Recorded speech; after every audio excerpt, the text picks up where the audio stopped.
ಚೆನ್ನಾಗಿ ನೋಡಿ ಫ್ರೆಂಡ್ಸ್, ನಾನಿವತ್ತು ಅವರೆಕಾಳಿದೊಂದು ಪಲ್ಯ ಕೂರ್ಮ ಥರ ಮಾಡಿ ತೋರಿಸ್ತಾ ಇದ್ದೆ. ನಮಗೆ ಚಪಾತಿಗೆಲ್ಲ ಪೂರಿಗೆಲ್ಲ ಹೈ ಕ್ಲಾಸ್ ಆದ ಫ್ರೆಂಡ್ಸ್. ಫಸ್ಟ್ ಇದನ್ನು ನೆನೆಸಿಟ್ಕೊಂಡಿದೆ, ಇದನ್ನೀಗ ಬೇಕಾಯ್ತೈತೆ. ಕುಕ್ಕರಲ್ಲಿ ಒಂದು 10 ನಿಮಿಷ ಎಷ್ಟು ಬೇಯಿಸ್ಲಿಕ್ಕೆಲ್ಲ ಗೊತ್ತಿತ್ತಲ್ಲ, ಒಂದು 2-3 ಬಿಸಿಲಲ್ಲಿ ಬೆಂದು ಬಿಡ್ತದೆ, ಬೇಯ್ತಲ್ಲ ಹಾಗೆ ಫಸ್ಟು ಈ ನೀರುಳ್ಳಿ ಮತ್ತು ಬೆಳ್ಳುಳ್ಳಿ ಕೋರ್ಸಾಗಿ ಹಾರ್ಕೊಂಡು ಬರ್ತೇನೆ. ಒಂದು ಟೇಬಲ್ ಚಮಚ ತುಪ್ಪ ಹಾಕೊಂಡ,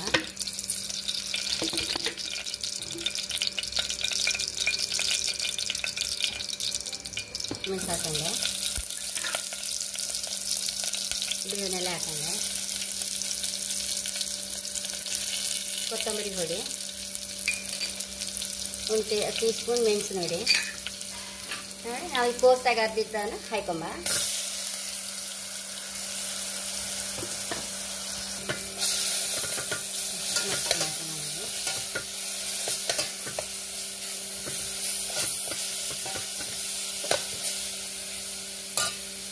ಚೂರು ತುಪ್ಪ ಸರಿ ಮಸಾಲೆ ಸರಿ ಫ್ರೈ ಆಗಬೇಕು. ಚೂರು ಪಸೆ ಹೊರಗೆ ಬರುವಷ್ಟು ಹೊತ್ತು ರೋಸ್ಟ್ ಮಾಡ್ಕೊಂಡ, ಹಸಿ ವಾಸನೆ ಹೋಗುವಷ್ಟು.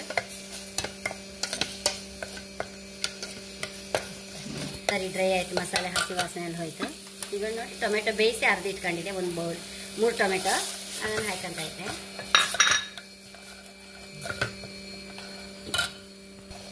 ಒಂಚೂರು ಅರಿಶಿನ, ರುಚಿಗೆ ತಕ್ಕಷ್ಟು ಉಪ್ಪು,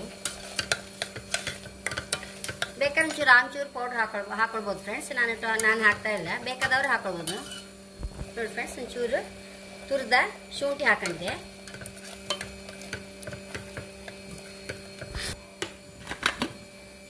ಈ ಕಾಳು ಹಾಕಿ ಬೆಂದಿದ್ದನ್ನು ಹಾಕೊಂಡು ಬಿಡುವ.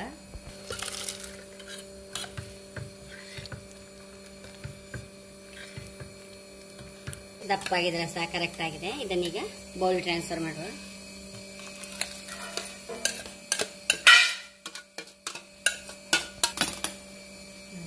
ಕೊತ್ತಂಬರಿ ಸೊಪ್ಪು ಹಾಕುವ. ಫ್ರೆಂಡ್ಸ್, ಎಷ್ಟೋ ರುಚಿಯಾದ ಅವರೆಕಾಳಿನ ಕೂರ್ಮ ರೆಡಿ ಆಗಿದೆ. ನಮ್ಮ ಚಪಾತಿಗೆ ಪೂರಿಗೆ ಹೈ ಕ್ಲಾಸ್ ಆದ ಫ್ರೆಂಡ್ಸ್. ನನ್ನ ಚಾನಲ್ ಇಷ್ಟ ಸಬ್ಸ್ಕ್ರೈಬ್ ಮಾಡಿ, ಲೈಕ್ ಮಾಡಿ, ಕಾಮೆಂಟ್ ಮಾಡೋದಂತ ಮರೆಯಲೇಬೇಡಿ. Thank you.